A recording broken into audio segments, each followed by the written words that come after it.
এখন দুপুর 2:30টা মতো বাজে, আর ঐশীকে দেখো আমি বালিশের ওয়ারগুলো পরাচ্ছিলাম বলে ও আমার দেখে দেখে চেষ্টা করছে, বলছে আমি পারছি না, দেখো আমি পারছি না। আমি বলছি তুমি পারবে, করো।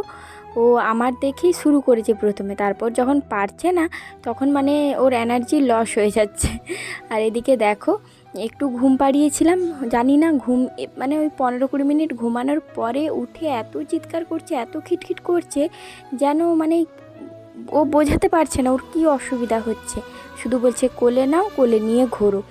আমি তারপরে দেখো ওকে মানে দুপুরে আমারও চোখটা লেগেছে আর ও চিৎকার শুরু করেছে, তারপরে এই যে কোলে নিয়ে নিয়েই ওকে মানে পুরো দুপুরটা কাটিয়েছি। তারপরে বললাম চল আর একটু খেয়ে নিবি চ। ও কিন্তু মানে ওর যে খিদে পেয়েছে সেটাও নয়, 2টোর দিকে ওকে একটু ভাত খাইয়েছিলাম।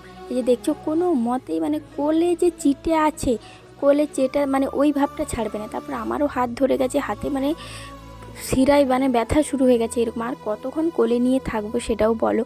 তারপরে একবার এরকম কোলে শোয়াচ্ছি, একবার মানে পিঠে তুলছি, এই রকম করে করে আমিও মানে আর পেরে উঠছি না এরকম ব্যাপার। কিন্তু কি করব বলো, মা তো মানে যত কষ্টই হোক সন্তানকে দেখতেই হবে, সেটাই হচ্ছে কথা। তারপর দেখো এখানে আমি একটু ঐশীর জন্য খাবার করতে এসেছি। আমি বললাম তুমি একটু ঠাম্মির কাছে থাকো আর আমি একটু খাবারটা করে নিই। এই যে ওর জন্য একটু সুজি করছি।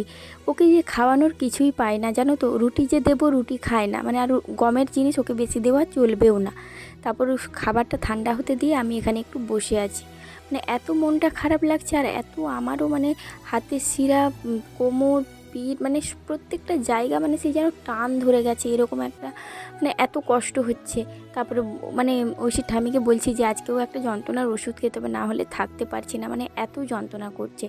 আর ঐশী এই যে আমার সামনেই আছে, এখন একটু ওর খিটখিটানিটা কমেছে, মানে জাস্ট একটু কমেছে আর কি। জানি না হঠাৎ হঠাৎ করে কি হয়ে যাচ্ছে এইবারে, ব্লাডটাই কোনো গোলমাল ছিল নাকি সেটাও বুঝতে পারছি না। আর ঐশী এমন কথা বলছে, আমি লাস্টে মানে না থাকতে পেরে হেসে দিয়েছি। আর আমাকে বলছে আমাকে কোলে নাও, আর আমাকে কি বলছে জানো, আই লাভ ইউ মা, আই লাভ ইউ মা, এরকম বলছে জানো তো। এই কথাগুলো শুনলে বুকের ভেতরটা মানে কী যে হয়। তারপর দেখো সুজিটা খাওয়াচ্ছিলাম, এই যে অবস্থা দেখো, বমি করে বের করে দিয়েছে, নিচে তো পুরো ফেলে রেখেছে, সেটা দেখাচ্ছি না, এই যে দেখো। আর তোমাদের সঙ্গে একটু শেয়ার করছি, দেখো ঐশী ছোটোবেলায় কীরকম ছিল তোমরা একবার দেখো। আজকে ভাবলাম সেরকমভাবে ভ্লগ করা হয়নি, যেহেতু ঐশীর শরীরটা ভালো থাকছে না, আর ইচ্ছেও করলো না যে মানে ফোনটা অন করে ভিডিও করি, সেই জন্য ভাবলাম ঐশীর দুটো ভিডিও একটু শেয়ার করি। এই যে দেখো কেমন দুষ্টুমি করছে। এটা মাথা আর চোখ, চোখ কই, চোখ দেখাও, চোখ, চোখ কোনটা, ছি কিচ্ছু জানে না তুমি। তারপর তো ঐশী ওই রকম করলো, আর কি করব, ওকে একটু জল খাইয়ে এখন রেখেছি, আর আমি আমার জন্য আর ওর ঠাম্মির জন্য একটু চা বানালাম। তারপর চাটা খাওয়ার পরে এখানে দেখো চিচিঙ্গাটা কেটে নিয়েছি, রাত্রে কি খাবার করব কিছুই খুঁজে পাই না। আর তোমাদেরকে আগেও বলেছি মানে ওই রান্না করার কোনো ইচ্ছে মানে সন্তানের শরীর খারাপ থাকলে কোনো কিছুই ভালো লাগে না। তো চিচিঙ্গা ছিল, চিচিঙ্গাগুলোও শুকিয়ে গেছে, সেই জন্য ভাবলাম একটু চিচিঙ্গা ভাজা আর রুটি করব, আর কিছু করব না। আর এখানে রান্না করছি, আর ঐশী দেখো এখানে ওর ঠাম্মির কাছে ওড়নাটা পরে চলে এসেছে, আমাকে বলছে দেখো আমাকে পুরো বউয়ের মতো লাগছে। আমি বলছি খুব সুন্দর লাগছে তোমাকে। আর এখন আমি আটাটায় নুন দিচ্ছি আর আটাটা মাখিয়ে নেব। ওই যে বললাম রুটি আর চিচিঙ্গে ভাজা করছি আজকে, আর ঐশীর জন্য একটু কুমড়ো সেদ্ধ আর ভাত করব, এইটুকুই ভেবে রেখেছি, কারণ সারাদিনই তো খাওয়া দাওয়া ঠিকঠাক করছে না।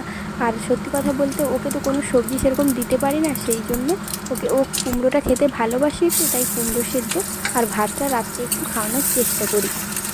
তো আগে যেমন সুন্দর করে বসে খেয়ে নিচ্ছিল, এই ব্লাড দিয়ে আসার পর থেকে আর কিন্তু সেই জিনিসটা করছে না, শুধু ছুটে পালিয়ে যাচ্ছে, খাচ্ছে না, এই রকম করছে। মানে এই সিমটমগুলো কিন্তু থ্যালাসেমিয়া বাচ্চাদের ব্লাড দেওয়ার আগে থাকে, মানে ব্লাড যখন শুকিয়ে যায়, কিন্তু ব্লাড নেওয়ার পরে হয় না। কিন্তু এইবারে কেন ওর সঙ্গে এরকম হচ্ছে সেটাই মানে মাথায় আসছে না। আর এদিকে দেখো একটু পেঁয়াজ কুচি আর শুকনো লঙ্কা আর গোটা জিরে ফোড়ন দিয়ে আমি চিচিঙ্গাটা ভেজে নিচ্ছি। দেখুন দেখতেই পেলে নুনটা দিয়ে না ওটা জলটা আমি ঝরতে দিয়ে দিয়েছিলাম, তারপর চিচিঙ্গাটা ধুয়ে ভাজতে দিয়েছি, তাহলে না চিচিঙ্গার গন্ধটা চলে যায়। তোমরা যারা জানো না এইভাবে কিন্তু করবে। আর এখন দেখো একটু সামান্য পরিমাণ চাল আর কুমড়োটা সেদ্ধ হতে দিয়ে দিয়েছিলাম একটু তেল আর নুন দিয়ে, তারপর রাত 8টার ওষুধটা ওকে দিয়ে দিচ্ছি। আর এখনও ওকে কিন্তু খাওয়াইনি, এরপর ওকে খাওয়াবো, মানে খাবারটা হয়ে গেছে, একটু ঠান্ডা করব তারপরে ওকে খাওয়াবো। আর এখন ওকে মানে ওষুধটা দিয়ে দিচ্ছি, কারণ টাইমটা পেরিয়ে যাবে। আর এদিকে দেখো চিচিঙ্গা ভাজাটা আমার হয়ে গেছে, রুটিও হয়ে গেছে, আর ঐশীর ভাতটাও হয়ে গেছে, তোমাদেরকে আমি দেখাচ্ছি। আর এখানে দেখো ঐশী প্রথমে কুঁদরি ভেবে ওটা নিতে এসেছে, জানো, একটা খাওয়ার পরে বলছি এটা তো কুঁদরি না, আমি খাবো না। মানে কুঁদরিটা খেতে এতই ভালোবাসতো, কিন্তু এখন আর দিতে পারছি না আয়রন বেড়ে যাওয়ার কারণে। চলো আজকের মতো টাটা।